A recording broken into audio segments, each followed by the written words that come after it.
अगर तुम बुद्ध पुरुषों की वाणी भी सुनते रहो तो भी धीरे धीरे तुम पाओगे तुम्हारे आसपास जो झूठ का एक जाल था वो खिसकना शुरू हो गया। सत्य की एक किरण भी गहन से गहन अंधेरे को तोड़ने में समर्थ है। छोटी सी किरण जन्मों का अंधेरा भी टूट जाता है।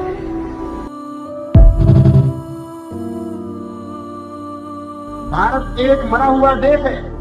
हमारा जो अस्तित्व है वो पोस्थुमस है, मरने के बाद का है। हम हजारों साल से मुर्दे की तरह जी रहे हैं। हमने जिंदगी की धारा खो दी है। रूस के बच्चों से पूछो जाके कि क्या कर रहे हो, तो बच्चे सोच रहे हैं कि चांद पर कैसे बस्ती बसाएं। अमेरिका के बच्चों से पूछो तो वो सोच रहे हैं कि अंतरिक्ष में कैसे वो प्रदेश बसेंगे। और हमारे बच्चों से, हमारे बच्चे रामलीला देख रहे हैं। राम बहुत प्यारे हैं, लेकिन रामलीला देखकर जो कौम रुक जाती है वो मर जाती है। अभी और रामलीलाएं होंगी, अभी भविष्य में और राम पैदा होंगे। पुराने रामों से बहुत नए। भगवान थक नहीं गया और भगवान और नए राम पैदा करेगा। और भगवान कभी भी पुरानी चीज को दोहराता नहीं, हमेशा श्रेष्ठ बनाता चला जाता है। अभी और रामलीलाएं होंगी अंतरिक्ष के न मालूम किन तारों पर, न मालूम किन ग्रहों पर। लेकिन वो रामलीलाएं अमेरिका और रूस के बच्चे देखेंगे। हमारे बच्चों को सौभाग्य नहीं मिल सकता। हमारे बच्चे तो तरफ से अतीत की रामलीला को देख रहे। मैं चाहता हूं ये अतीत उन्मुखी देश भविष्य उन्मुखी हो जाए। मैं चाहता हूं ये आंखें जो पीछे की तरफ जकड़ के खड़ी रह गई है, ये आगे की तरफ देखने लगे। जीने की शर्त बड़ी जालिम, कुछ तो गिरवी यहां रखना होगा। छिप छिप के दोस्त कभी बिकना होगा। सबके सब व्यापारी और तमाशाई है। बाहर मसीहा है, भीतर कसाई है, पर सबसे मुस्का के मिलना होगा। नए नए चेहरों में लोगों से मिलना है। अवसर की तर्ज लिए झूठ मूठ हंसना है। चुन चुन के शब्दों को कहना होगा। स्वाभिमान मिलता है केवल किताबों में, मान यहां मिलता है वक्त के हिसाबों में। बहती हवा के साथ बहना होगा। जीने की शर्त बड़ी जालिम, कुछ तो गिरवी यहां रखना होगा। छिप छिप के दोस्त कभी बिकना होगा। और क्या गिरवी रखना पड़ता है? आत्मा गिरवी रख जाती। ठीक रे हाथ पड़ते जीवन लुट जाता है। और जिम्मेवार कोई और नहीं, हम ही जिम्मेवार हैं। जिस प्रेमी से मिलने के लिए वर्षों सोचा था, वो जब मिल जाता है और पास बैठ जाता है तब हम उसे भूल जाते हैं और कुछ और सोचने लगते हैं। जिस धन को खोजने के लिए वर्षों मेहनत की थी, जब वो मिल जाता है तिजोरी में चाबी लगा के बाहर बैठ के हम कुछ और सोचने लगते हैं। हम पूरे वक्त चूकते चले जाते हैं। हम सदा ही भविष्य में अपनी शक्ति को व्यय करते रहते हैं। अगर शक्ति को संग्रहित करना है, और शक्ति के संग्रहित हुए बिना कोई अंतर यात्रा संभव नहीं है, तो हमें वर्तमान में जीना सीखना होगा। वर्तमान के साथ बड़ी खूबी है। वर्तमान सर्कुलर है, राउंड शेप्ड है। एक नदी है, वो वन डायमेंशनल है, वो भागी जा रही है। वो पूरे वक्त भागी जा रही सागर की तरफ। वन डायमेंशनल है, उसमें एक आयाम है, वो भागी जा रही है। एक सरोवर है, वो भाग नहीं सकता, वो गोल है, वो अपने भीतर ही घूमता है, रह जाता है। सारी भ्रमण यात्रा उसके भीतर है। जिस क्षण आप वर्तमान के क्षण में होते हैं, उस वक्त आप सरोवर की भांति हो जाते हैं। अगर हम मृत्यु को ठीक से पहचान लें तो इस पृथ्वी पर वैर का कारण न रह जाए। जहां से चले जाना है वहां वैर क्या करना। जहां से चले जाना है वहां 2 घड़ी का प्रेम ही कर ले।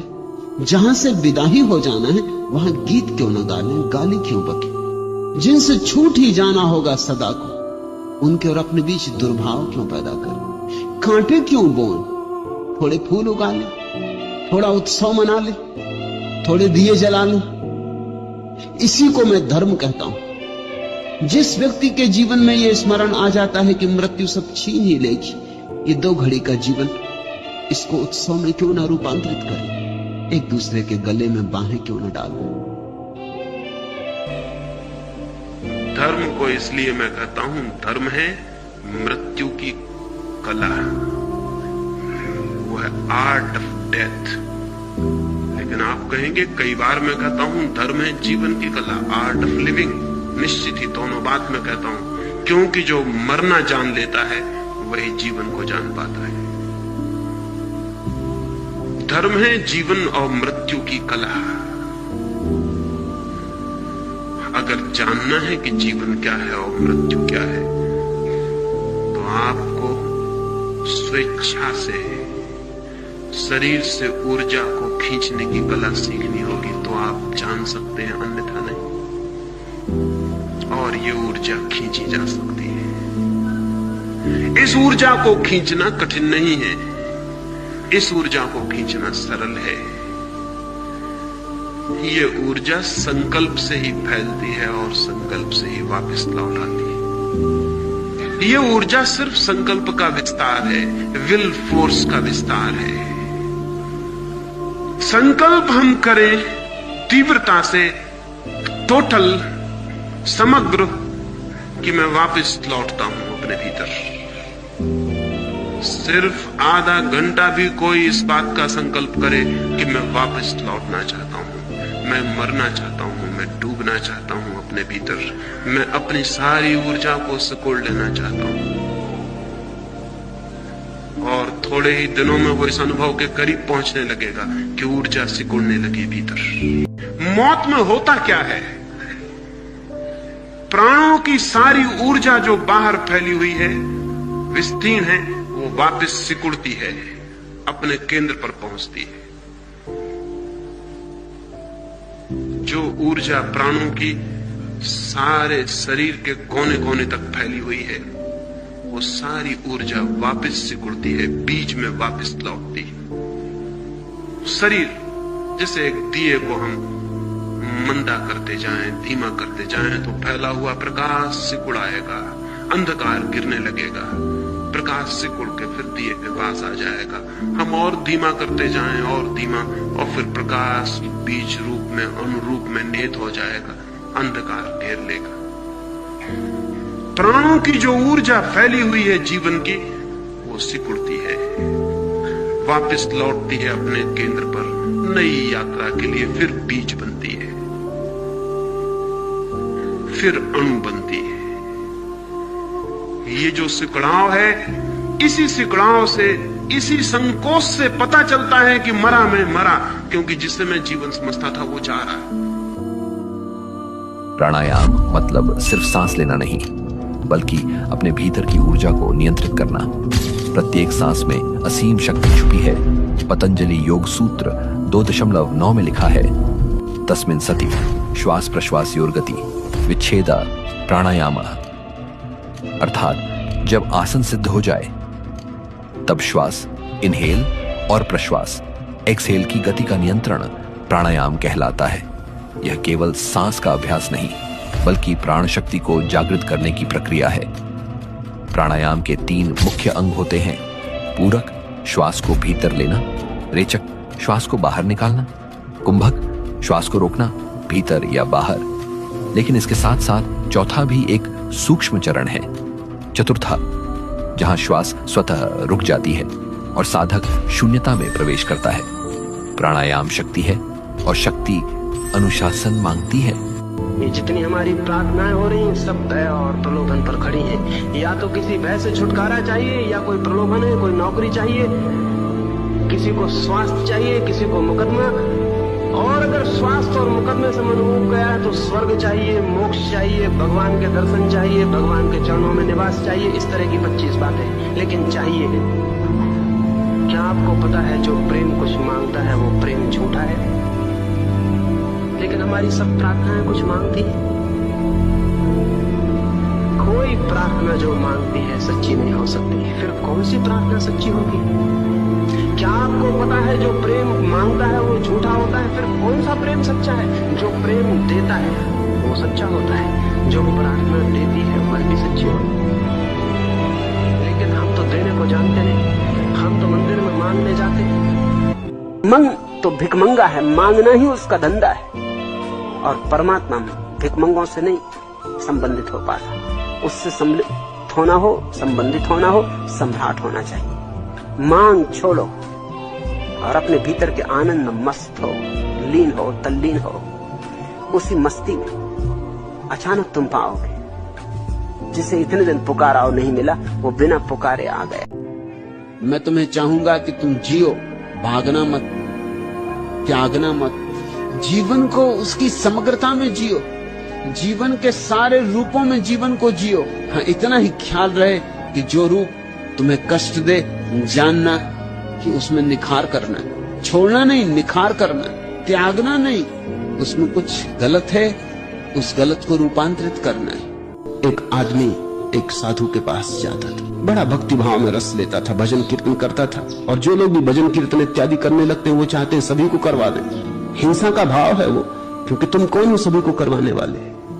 वो अपनी पत्नी को भी लगाना चाहता था। दुनिया में सबसे कठिन काम वही है। पति को अगर भजन कीर्तन करना है, पत्नी निश्चित रूप से भजन कीर्तन नहीं करेगी। दोनों से एक ही करता है। दोनों आकस्मिक संयोग हो जाए बात अलग, ऐसा होता नहीं।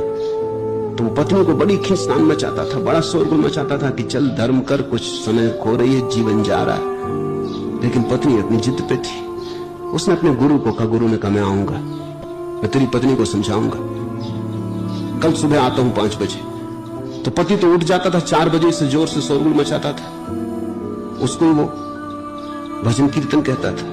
हालांकि मोहल्ला भर उसको गाली देता था, बच्चे घर के गाली देते थे, मगर धार्मिक आदमी जब इस तरह के काम करता तो कोई रुकावट भी नहीं डाल सकता। तो जब आया साधु, उसने द्वार पे दरवाजा दिया तो पत्नी गुहारी लगा रही थी। उसने पत्नी से कहा कि देखो तुम्हारा पति कितने ध्यान में लीन है। उसकी पत्नी ने कहा छोड़ो बकवास, वो इस समय बाजार गया हुआ है और एक जूते की दुकान पे जूते खरीद रहा है। वो पति तो अंदर बैठा था, उसने ये सुना तो बड़ा हैरान हुआ। उसने कहा दो भी झूठ की भी एक सीमा होती, 5 बजे रात में तो दुकानें खुली। अब मैं इधर अपने ध्यान में लगा हूं, ये दिखता है ये सोच के कि मैं बीच में उठ नहीं सकता। वो निकल के बाहर आ गया। उसने कहा तूने समझा क्या, मैं इधर घर में बैठा हूं, ध्यान कर रहा हूं, तुझे पता है। झूठ बोल रही सरासर। उसकी पत्नी ने कहा तुम ईमान से कह दो, कम से कम तुम्हारे गुरु की मौजूदगी में ईमान से कह दो कि तुम नहीं चम्हार की दुकान पे थे, जूते नहीं खरीद रहे थे। आदमी थोड़ा चौंका और गुरु सामने खड़ा था, एकदम झूठ बोल भी ना सका।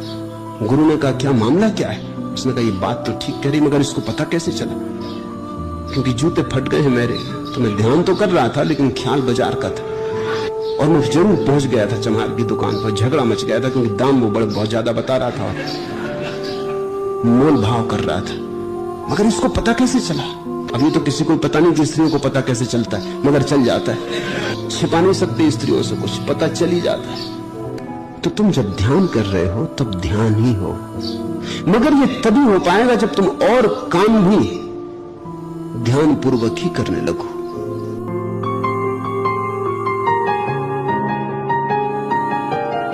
लेकिन ये मेरा अनुभव है, जिसने एक बार ध्यान का रस जान लिया उसने कभी छोड़ा नहीं। रस को कोई कभी छोड़ता है, और जो छोड़ दे समझना कि उसने रस नहीं जाना। मेरे पास लोग आ जाते, भारत में तो लाखों लोग कभी ना कभी ध्यान करते ही है। जिंदगी में ऐसा मौका कमी आता है, कम ही लोग होंगे जिनको कभी ना कभी ध्यान की धुन न चढ़ी हो। आते हैं, वो कहते हैं कि 15 साल पहले ध्यान करता था, फिर छोड़ गया, फिर छूट गया। मैं उनसे पूछता हूं आनंद आ रहा था? वो कहते हैं बड़ा आनंद आ रहा था। झूठ की भी कोई सीमा है, आनंद कहीं छूटता है। तो मैं उनसे पूछता हूं झूठ कैसे गया? वो कहते हैं कि घर गृहस्थी काम धाम। मैं पूछता हूं घर गृहस्थी और काम धाम में ज्यादा आनंद आ रहा है? वो कहते हैं आनंद कहां महाराज, दुख ही दुख है। बड़ी आश्चर्य की बात है, कौन सा गणित चल रहा है? दुख के कारण आनंद छूट गया है इनका, दुख के लिए आनंद छोड़ दिया। इनसे बड़े त्यागी तुम खोज सकते हो? इनको आनंद कभी मिला नहीं। ये झूठ है, और हो सकता है इन्हें पता भी ना हो कि ये झूठ बोल रहे हैं। झूठ कभी कभी इतना गहरा हो जाता है व्यक्तित्व में कि सत्य जैसा मालूम पड़ता है। आप जब कहते हैं वाहेगुरु का खालसा वाहेगुरु जी की फतेह, तो हमें छाती चौड़ी होके बोलते हैं, क्योंकि वही गुरु है। 10-20 गुरु नहीं हैं। वही गुरु समय समय पर विविध रूप धारण करके, वही गुरु। आप गुरुवाणी में देखिए, हर संत महापुरुषों के वचन मिलेंगे। ज्ञानी सिंह क्यों आए? यहां कोई चमत्कार हो रहा है क्या? केवल गुरुवाणी से मिलती हुई बात सुन करके आए।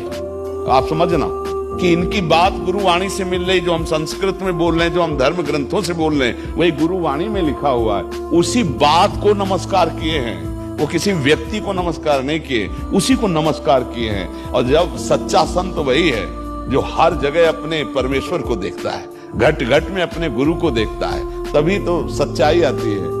तो मुझे तो नहीं लगता, पर हाँ, जब कोई नकारात्मक सोच दबाव डालेगी हृदय में, तो विरोधी भाव निकल सकता है। नहीं निकल सकता। ये शरीर तुम नहीं हो, नहीं तो जब तुम निकल जाते हो तो शरीर को सजा के कोई रखे, शरीर को आग लगा दिया जाता। तुम कोई और हो ना, तुम कुछ और हो ना, तो तुमने जाना तुम क्या हो? तुमने देखा अपने को, ढांचे को तुम मान रहे हो, फोटो या शीशा में देखा तो ढांचा देखा जो पंचभूतों से बना हुआ तुम्हारी वर्दी या पोशाक है, तुम नहीं हो। जब तुम अपने को नहीं जान पाए, तुम हो और मानते हो कि तुम हो, तुम देख पाए अपने को, तुम अपने को प्रत्यक्ष अनुभव किए हो किए हो ना? कैसे हो, कौन हो, कहां हो? जाओ वैज्ञानिकों से पूछ के आओ, पूरा अल्ट्रासाउंड, सिटी स्कैन, जो आपको एक्सरा करवा के आओ। अगर आप मन को बता दे कोई वैज्ञानिक, तो हमें बताना कि ये मन जा रहा है। केवल 5 भौतिक ढांचे का एक्सरा, सिटी स्कैन, अल्ट्रासाउंड। अब सूक्ष्म शरीर और कारण शरीर और उसका प्रकाशक जो वो तू है, जो तू है, तू अपने को मानता है लेकिन जानता नहीं, फिर भी मानता है। दिखाई नहीं देता फिर भी मानता है। ऐसे परमात्मा है जो तेरा अंशी है, तेरा सर्वस्व है, केवल तू समझ नहीं पा रहा। अब उसी समझ के लिए जैसे माँ के वचन माने जाते हैं, ऐसे गुरु के वचन माने जाते हैं। मंत्र मूलम गुरु वाक्यम, मोक्ष मूलम गुरु कृपा, इन सब में भगवान है। कोई कण ऐसा नहीं जहां भगवान न हो। जहां हम हैं वहां बहुत कुछ है। ऐसे खजाने हैं जिन्हें पाके आदमी परम आनंद को उपलब्ध हो जाता है। ऐसा सौंदर्य है, ऐसा सत्य है, ऐसा संगीत है कि जिसे डूबकर जीवन का अर्थ उपलब्ध हो जाता है। लेकिन उस तरफ आंख उठनी चाहिए। उसके होने से कोई फर्क नहीं पड़ता, वो दिखाई पड़ना चाहिए। अगर वो दिखाई नहीं पड़ता तो हम तो भीख मांगे चले जाएंगे, और हम भीख मांगते ही समाप्त भी हो सकते हैं। लेकिन उस तरफ आंख तभी उठ सकती है जब बाहर की तरफ से आंख का धोखा टूट जाए। उसके पहले उसकी तरफ आंख नहीं उठ सकती। कौन सी चीज है जो रोके हुए उस तरफ आंख उठने से? कौन सी बात है जो अटकाए हुए? एक बात, और केवल एक ही बात, और वो ये कि शायद ये आशा कि बाहर में कुछ पालूं, संपत्ति, शक्ति, पद, वैभव, कुछ पालूं बाहर तो तृप्ति हो जाएगी मेरी। ये आशा और ये भ्रम भीतर आंख नहीं उठने देता। 24 घंटे आंख अटकी रहती है कहीं बाहर। फिर ये आंख बाहर भटकते भटकते परेशान हो जाती है, थक जाती है, बुढ़ापा आ जाता है। तो हम देखते हैं बूढ़े आदमियों को मंदिरों में जाते, सन्यासियों की बातें सुनते हैं, शास्त्र पढ़ते हैं। थक जाती है आंख, बाहर से ऊब जाती है, परेशान हो जाती है। तो फिर हम सोचते हैं अब धर्म की शरण, क्योंकि मौत आती है करीब और वो जीवन तो हमने गंवा दिया। लेकिन तब भी हम बाहर ही खोजते हैं, जीवन भर की गलत आदत पीछा नहीं छोड़ती। तब भी हम किसी मंदिर में खोजते हैं जो बाहर है, और किसी गुरु के चरणों में खोजते हैं वो भी बाहर है, और किसी शास्त्र में खोजते हैं वो भी बाहर है। और हिमालय पर चले जाएं और सन्यासी हो जाएं, वो सब होना बाहर है। वो जीवन भर की जो गलत आदत थी बाहर खोजने की, यद्यपि ये दिखाई पड़ गया कि बाहर नहीं मिलता, लेकिन फिर भी धर्म के नाम पर भी हम बाहर ही खोजते हैं। पहला भ्रम टूट जाता है तो दूसरा भ्रम उसकी जगह खड़ा हो जाता है। सवाल ये नहीं है कि बाहर आप धन खोजते हैं, अगर आप धर्म भी बाहर खोजते हैं तो बात वही है, कोई फर्क ना हुआ। सवाल ये नहीं है कि बाहर आप शक्ति खोजते हैं, पद खोजते हैं, राज्य खोजते हैं, अगर ईश्वर को भी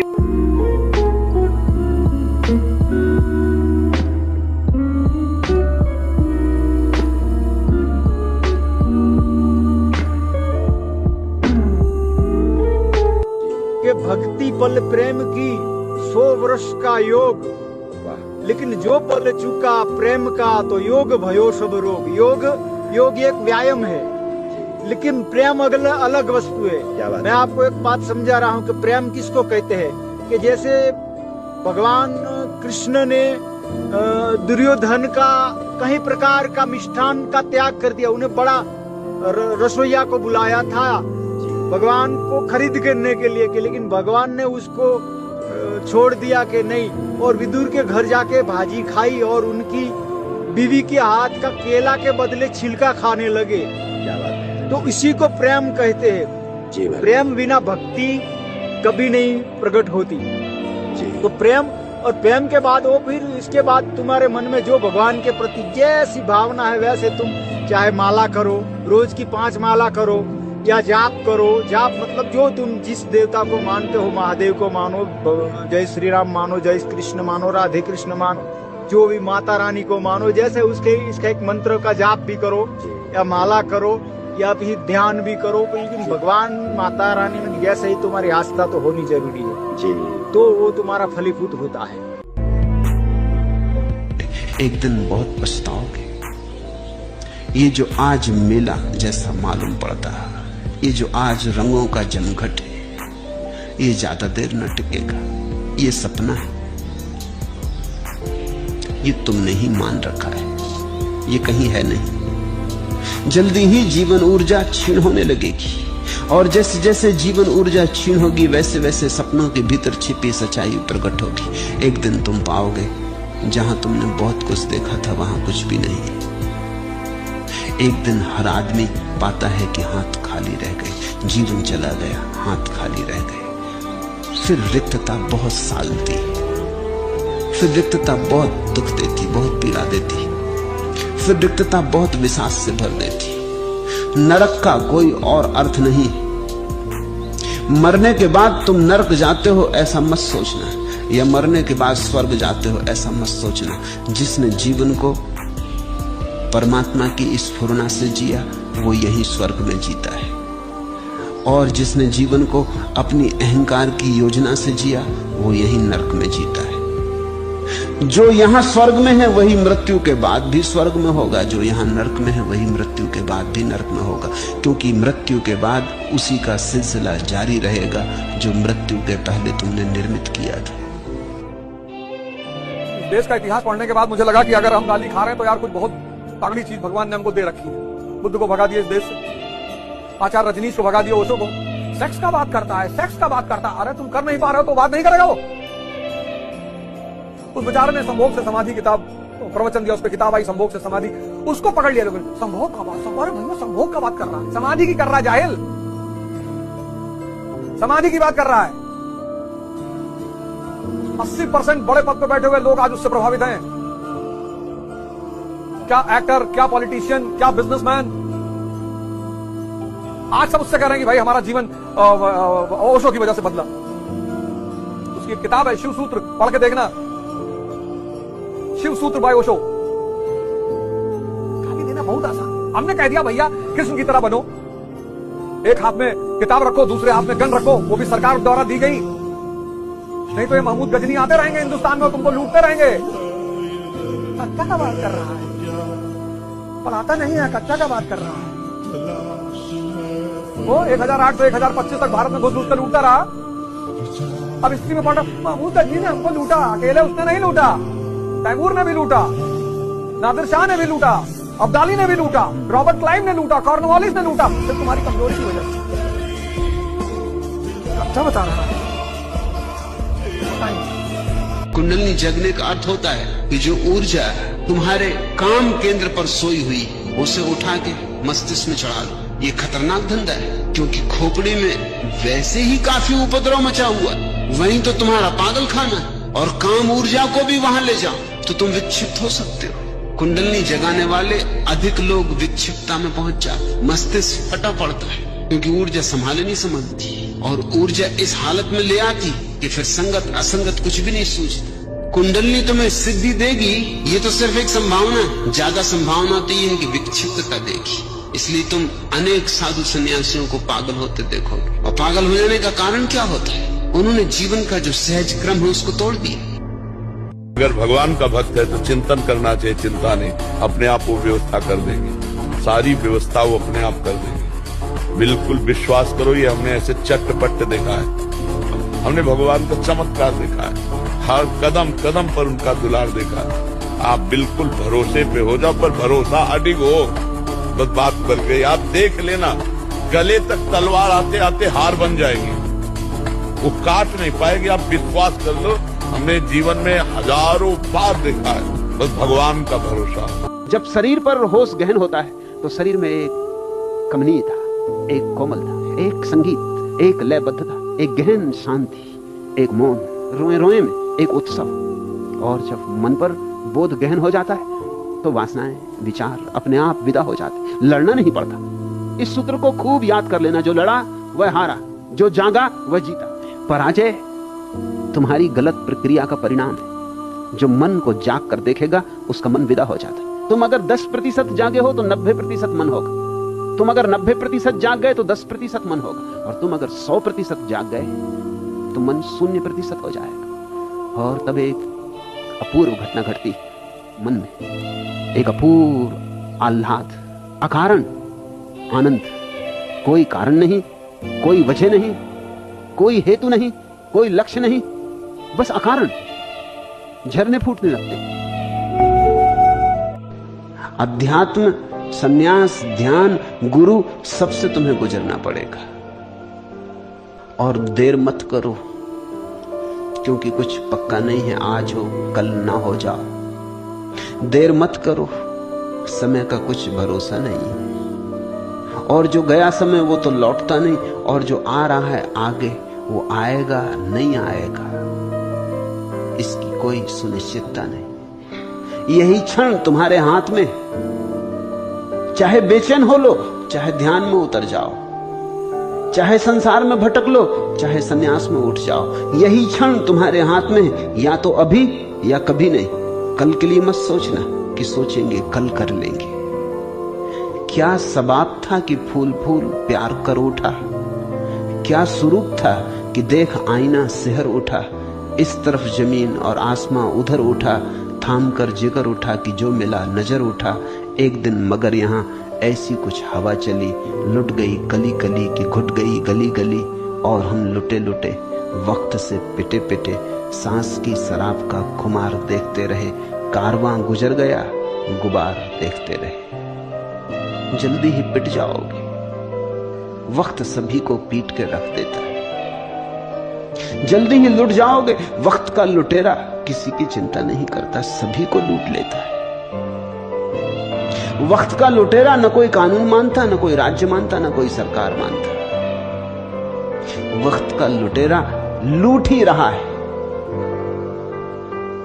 काट ही रहा है तुम्हारे जीवन की जड़ों को। और हम लुटे लुटे वक्त से पिटे पिटे, सांस की शराब का खुमार देखते रहे, कारवां गुजर गया गुबार देखते रहे। जल्दी ही ये जीवन का कारवां जा चुका होगा, राह पर केवल दूर के गुबार रह जाएंगे।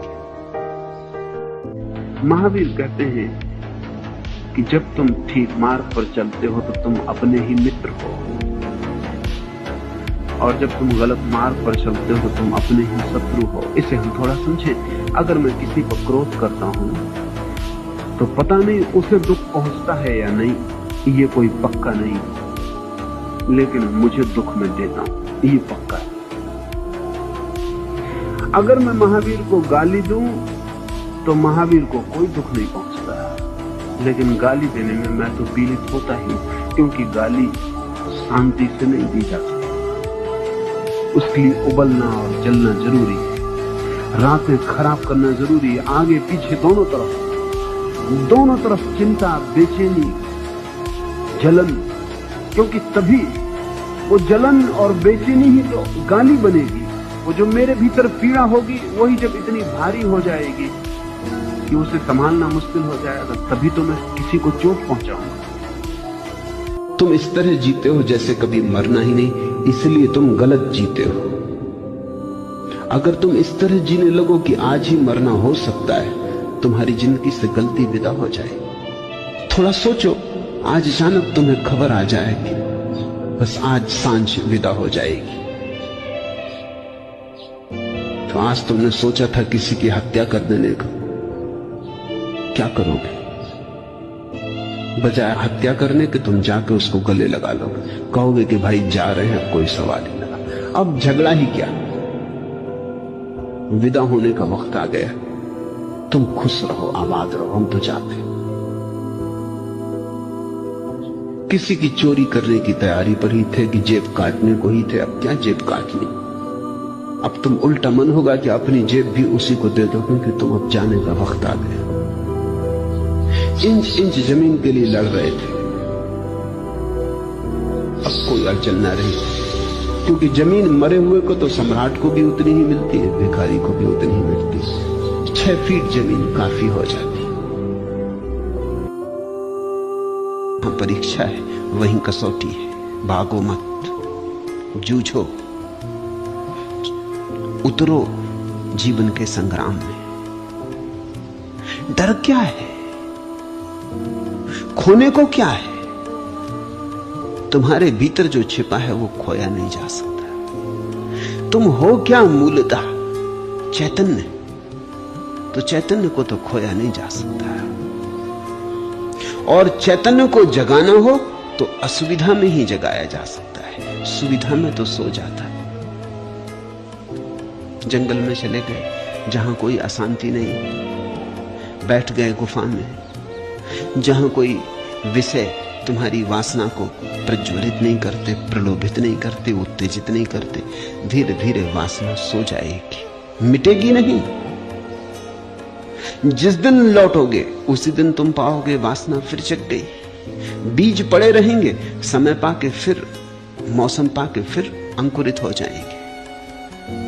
तो जो एक दफे भाग गया वो फिर लौटने में घबराता है, उसे कोलाहल परेशान करता है। ये कोई ध्यान हुआ कि कोलाहल परेशान करने लगे? ध्यान तो वही है कि कोलाहल में भी अखंडित रहे। ध्यान तो वही है कि बीच बाजार में भी अखंडित रहे। चले शोरगुल, चले संसार, और तुम्हारे भीतर कुछ भी ना चले, सब चुप और मौन रहे। क्या आपने कभी महसूस किया है कि नींद से ठीक पहले आप किसी और दुनिया में प्रवेश कर रहे हैं? यह है अधस्वप्न अवस्था, जहां ना आप पूरी तरह जाग रहे हैं और ना ही पूरी तरह सोए हैं। योग में इसे अल्फा से थीटा की यात्रा कहते हैं और साधना में यह तुरीय का आरंभ है। हमारे जीवन में 3 अवस्थाएं हैं, जागृत, स्वप्न और गहरी नींद। पर ऋषियों ने एक चौथी अवस्था बताई है जिसे कहते हैं तुरीय। इस अवस्था में आप चमकते रंग, अजीब आकृतियां या अनजानी आवाजें महसूस कर सकते हैं। कभी कभी यह आपके अवचेतन मन के संदेश होते हैं और कभी ब्रह्मांड से आने वाले संकेत। अगर आप इस अवस्था में जागरूक रहना सीख लें तो आप गहरी ध्यान अवस्था, कुंडलिनी अनुभव, यहां तक कि सचेत सपने, लूसिड ड्रीम्स का द्वार खोल सकते हैं। तुरिया goes beyond the subconscious into the super conscious. आंख और कान ही हमारे द्वार हैं जहां से विचार प्रवेश करता है। आंख और कान से ही हमारे भीतर विचारों का संकलन होता है। विचारों की परत पे परत जमती है। धीरे धीरे विचार के पहाड़ खड़े हो जाते हैं, इतने बड़े कि हमारा शून्य हमें भूल ही जाता है, हमारा स्वाह हमें विस्मृत ही हो जाता है। विचारों की धूल इतनी जम जाती है कि चेतना का दर्पण था भी कभी, इसकी याद भी नहीं आती। चेतना की भाषा ही भूल जाती, बस हम शब्दों के जंगल में ही खो जाते। जो आंख से पाया है उसे बाहर छोड़ दो, जो देखा है उसे भूल जाओ ताकि जो देखने वाला है उसकी याद आ जाए। जो सुना है उसे विस्मृत कर दो ताकि जो अनसुना है उसका झरना तुम्हें सुनाई पड़ने लगे। मेहर बाबा 1936 में अमेरिका में थे और एक व्यक्ति को उनके पास लाया गया। उस व्यक्ति को दूसरों के विचार पढ़ने की कुशलता उपलब्ध थी। उसने अनेक लोगों के विचार पढ़े थे। वो किसी भी व्यक्ति के सामने आंख बंद करके बैठ जाता था और वो व्यक्ति जो भीतर सोच रहा होता उसे बोलना शुरू कर देता। मेहर बाबा वर्षों से मौन थे, तो उनके भक्तों को, मित्रों को जिज्ञासा और कुतूहल हुआ कि वो जो आदमी वर्षों से मौन है वो भी भीतर तो कुछ सोचता होगा, तो इस आदमी को लाया जाए, क्योंकि वो तो कुछ बोलते नहीं। तो उस आदमी को लाया गया। वो मेहर बाबा के सामने आंख बंद करके बड़ी उसने मेहनत की, पसीना पसीना हो गया। फिर उसने कहा कि लेकिन बड़ी मुसीबत है, ये आदमी कुछ सोचता ही नहीं। मैं बताऊं भी तो क्या बताऊं, मैं बोलूं तो भी क्या बोलूं। मैं आंख बंद करता हूं जैसे मैं एक दीवार के सामने हूं जहां कोई विचार नहीं। इस निर्विचार अवस्था का नाम विमुक्तता है। जब तक भीतर विचार चल रहा है वो पागल है, वो पागलपन है। ये ऐसा ही समझिए कि आप बैठे बैठे दोनों टांग चलाते रहे यहां, तो आपको पड़ोसी आदमी कहेगा बंद करिए टांग, आपका दिमाग ठीक है, आप टांग क्यों चला रहे हैं? टांग की चलाने की जरूरत है जब कोई चल रहा हो रास्ते, बैठ के टांग क्यों चला? अगर आप दूध के साथ हल्दी लेते हो तो बॉडी में इन्फ्लेमेशन कम हो जाती है और आपकी इम्यूनिटी स्ट्रांग हो जाती है। अगर आप दूध के साथ दालचीनी पाउडर लोगे तो ब्लड शुगर लेवल कंट्रोल हो जाएगा और फैट बर्निंग प्रोसेस स्टार्ट हो जाएगा। अगर आप दूध के साथ चिया सीड्स लोगे तो इससे ओमेगा 3 मिलेगा और फाइबर मिलेगा, जिससे आपका हार्ट हेल्दी होगा और आपकी डाइजेशन इंप्रूव हो जाएगी। अगर आप दूध के साथ अश्वगंधा लेते हो तो आपकी स्ट्रेस और एंजाइटी कम हो जाती है और उससे आपकी स्लीप क्वालिटी इंप्रूव हो जाती है। अगर आप दूध के साथ शिलाजीत लेते हो तो आपका स्टैमिना इंक्रीज हो जाएगा और आपका ब्रेन फंक्शन इंप्रूव हो जाएगा। Doctors don't want you to discover this truth. For every problem in your body, there is a frequency that can heal you. Nikola Tesla himself said, if you want to find the secrets of the universe, think in terms of frequency. If you have trouble sleeping, listen to a 3 Hz frequency. This soothing frequency will guide you towards deep and restorative sleep. If you're anxious, listen to a 432 Hz frequency. Let this harmonious vibration envelop and calm your troubled mind. If you want to lose weight, listen to a 280 Hz frequency. This frequency is known to stimulate metabolism and promote fat burning. If you feel unwell, listen to a 528 Hz frequency. This healing frequency will provide relief and facilitate the regeneration of your body. If you have pain, listen to a 174 Hz frequency. It has the power to alleviate your suffering and restore your overall well-being. And if you're experiencing a decrease in energy, listen to a 417 Hz frequency. You'll regain your lost vitality and experience an energy boost. Subscribe for more secrets about natural medicine.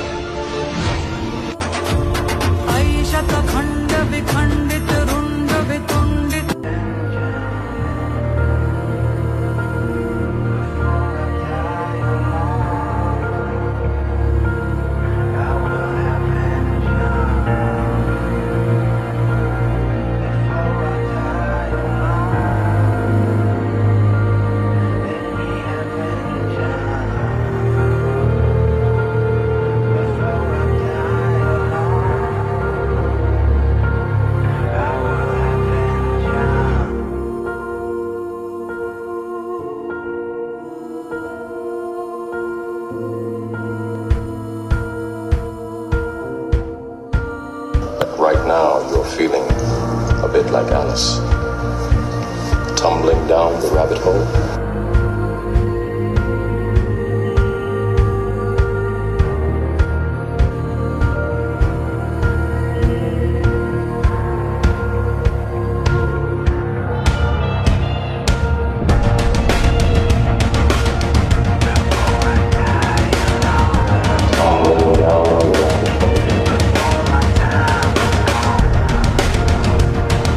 XRP will save the ones that can see.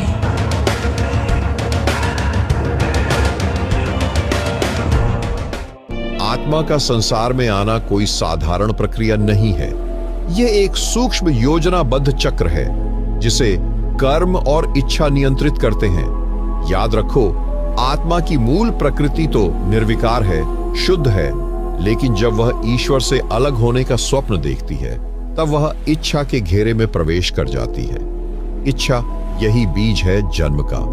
जैसे ही आत्मा के भीतर यह सूक्ष्म कंपन उठता है, मैं अनुभव करना चाहता हूं, वैसे ही माया सक्रिय हो जाती है।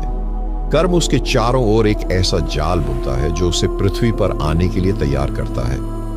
यह कर्म कोई दंड नहीं है, यह प्रक्रिया है जिससे आत्मा अपनी इच्छा को अनुभव में बदल सके। जब आत्मा पृथ्वी पर जन्म लेने के लिए तैयार होती है तो सूक्ष्म शरीर उसके चारों ओर निर्मित होता है।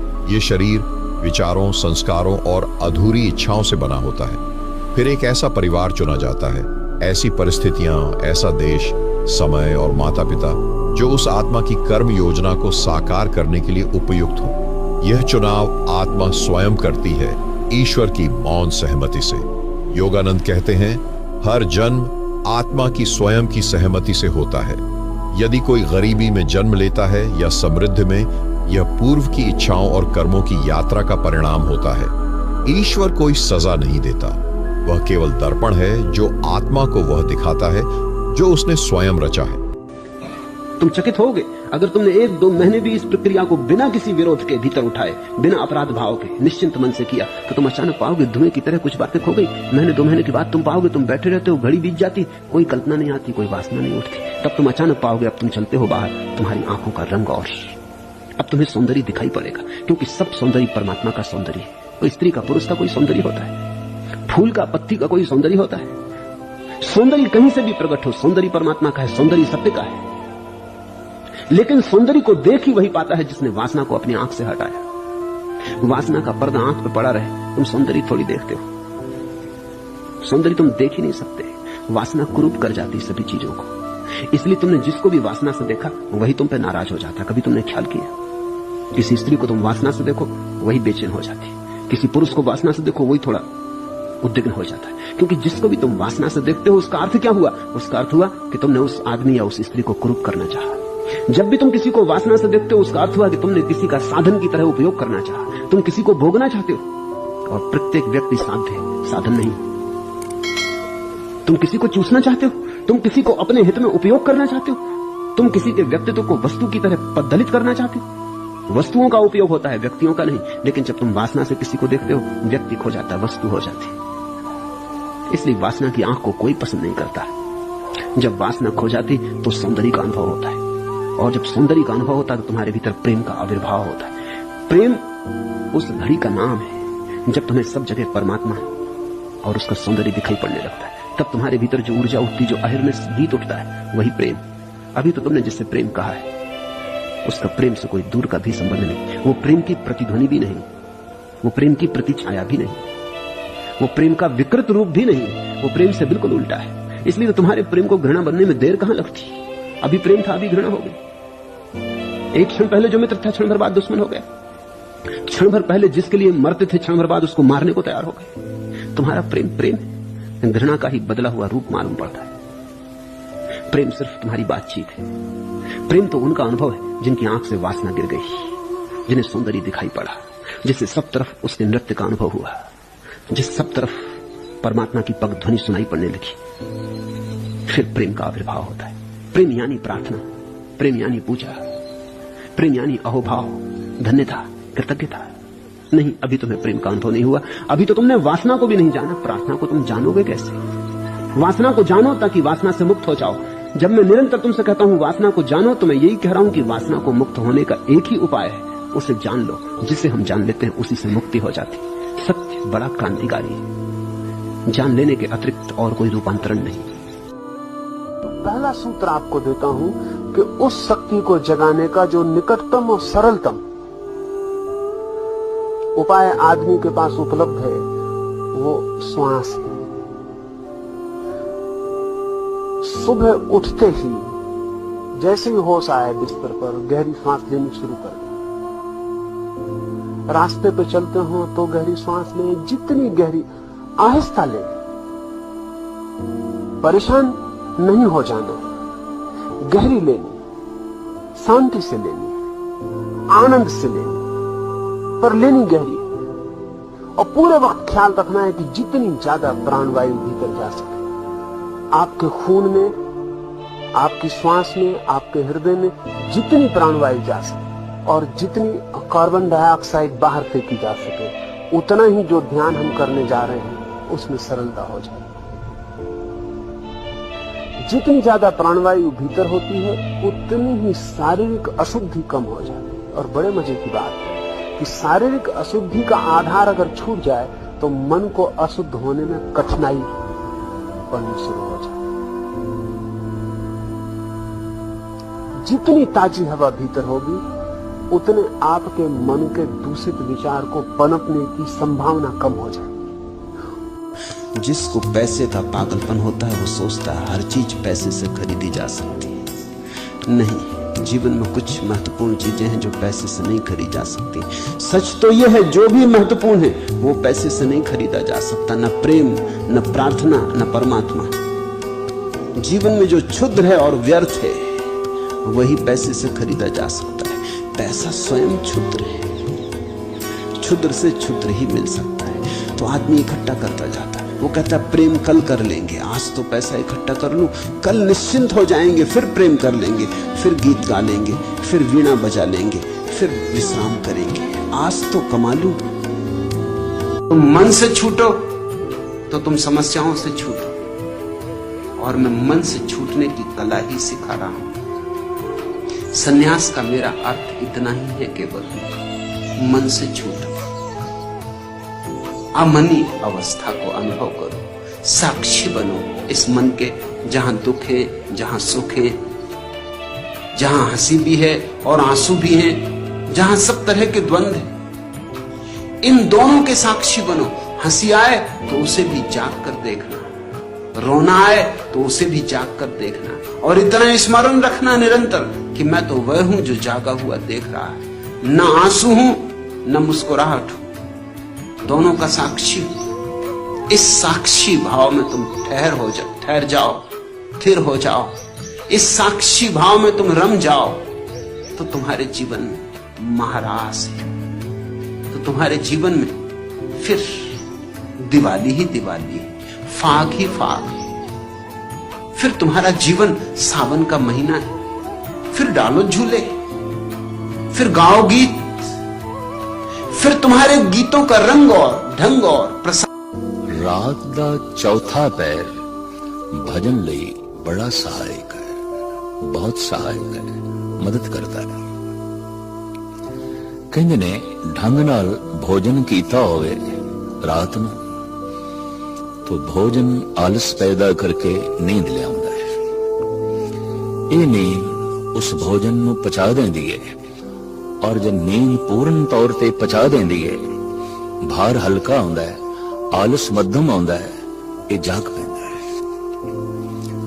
दोबारा शरीर ਨੂੰ भोजन ਦੀ ਲੋੜ है ते हुण शरीर ਨੂੰ भजन ਦੀ भी लोड़ है। मन भजन भी चाहता है। इस समा कहंदे ने 100 लुकमे दिन दे ते एक लुकमा सुबह दा।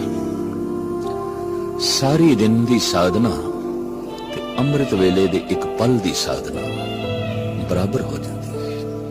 समा मदद करता है। धन गुरु नानक देव जी महाराज ते साफ कहंदे ने जे एक होए तां उगवे, रुती हो रुत होए।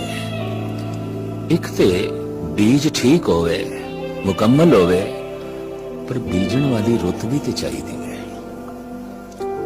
मौसम दे अनुकूल जो किसान बीज नहीं बीजदा, सही ढंग नाल प्रफुल्लित भी नहीं होता, वो पूर्ण फसल नाल अपने घर दे कोठे भर भी नहीं सकेगा। तो ये जो रात दा चौथा पैर है, इसनू साडे देश दे प्राचीन सनातनी ऋषियां ने कहा ये ब्रह्म मुहूर्त है, ब्रह्म दे चिंतन दा समय है, ब्रह्म नाल जुड़न दा वक्त है। इसनू धन गुरु नानक देव जी महाराज ने अमृत वेला आख्या। When something scares you and excites you at the same time, that's the universe asking you to go for it. अगर आपने आज तक कभी गहराई से ध्यान नहीं किया तो ये अभ्यास आपकी आत्मा तक उतर जाएगा। सबसे पहले गहरी सांस लें और उसे नाभि तक भरें। अब 4 से 5 सेकंड तक सांस रोकें। अब हम इस श्वास को 3 स्टेप्स में छोड़ेंगे। ध्यान को ले जाएं मूलाधार चक्र पर। अब आ ध्वनि के साथ सांस को नाभि तक छोड़ें, फिर उ ध्वनि के साथ सांस को नाभि से हृदय तक छोड़ें और थोड़ी देर वहीं रोकें। अब फिर से उ ध्वनि के साथ सांस को हृदय से आज्ञा चक्र तक ले जाएं और वहीं इसे शांत कर दें। इस पूरी प्रक्रिया को 5 से 10 मिनट तक दोहराएं जब तक इसकी रिदम आपके भीतर न उतर जाए। असली प्रश्न तो एक है, मैं कौन हूं? मगर वो मन नहीं उठाता। वो कहता है संसार क्या है, संसार में दुख क्यों, संसार को किसने बनाया, क्यों बनाया, अंत क्या है, लक्ष्य क्या है। 1000 प्रश्न उठाता है, एक प्रश्न नहीं उठाता कि मैं कौन। महर्षि रमन के पास जब भी कोई जाता था, कोई भी प्रश्न लेके जाए, वो कहते छोड़ो ये, असली प्रश्न पूछो। लोगों की समझ में ही ना आता कि असली प्रश्न क्या है। लोग पूछते आप ही बता दें असली प्रश्न क्या, तो वो तो एक ही प्रश्न था असली, मैं कौन। तो लोग कहते चलो यही पूछते हैं कि मैं कौन हूं, तो वो कहते मुझसे मत पूछो, असली प्रश्न दूसरे से नहीं पूछा जा सकता। आंखें बंद करो, दोहराओ भीतर कि मैं कौन। झूठे प्रश्न दूसरे से पूछे जा सकते हैं, झूठे ही हैं, किसी से भी पूछ लिए। असली प्रश्न तो अपने से ही पूछा जा सकता है, अपने ही अंतरतम। बुद्धि की मालिकियत, तुम अपनी बुद्धि के मालिक नहीं, तुम्हारे विचार तुम्हारे गुलाम नहीं, तुम अपने विचारों के गुलाम। वो तुम्हें जहां ले जाते हैं वहां तुम जाते हो, तुम उन्हें जहां ले जाना चाहते हो वो जाते नहीं। एक छोटे से विचार को भी मोड़ने की कोशिश करो, वो इनकार कर देता है, वो बगावत कर देता है। एक छोटे से विचार को कहो कि शांत हो जाओ, तुम कभी इस तरफ ध्यान ही नहीं देते, क्योंकि इतना पीड़ादायी है इस तरफ ध्यान देना कि मैं अपना भी मालिक नहीं और दुनिया के मालिक होने की तुम कोशिश में लगे रहते। और जो अपना ही मालिक नहीं, वो कैसे किसी और का मालिक हो पाएगा। अपने मन को गौर से पहचानो, उसका निरीक्षण करो, तो पहली तो बात ये समझ में आएगी कि मालिक मन हो गया है, आत्मा ने, तुमने। मन कहता है ये करो तो तुम्हें करना पड़ता है, ना करो तो मन झंझट खड़ी करता है, ना करो तो मन उदास होता है, उसकी उदासी तुम्हारी उदासी बन जाती है। करो तो कहीं पहुंचते नहीं, क्योंकि मन अंधा है, उसका आदेश मान के तुम पहुंचोगे भी कहां। मन तो मूर्छा है, वो तो बेहोशी है, उसकी सुन के तुम कहीं पहुंचने वाले नहीं। तुमने सुना है कि अंधे अगर अंधों का अनुगमन करें तो खड्डों में गिरते, लेकिन यही प्रत्येक कर रहा है। तुम्हारा मन बिल्कुल अंधा है, उसे कुछ भी पता नहीं, और तुम उसका अनुगमन करते हो। जैसे छाया तुम्हारे शरीर का अनुगमन करती है, तुम मन का अनुगमन करते हो। तुम भूल ही गए हो कि मालिक तुम हो।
you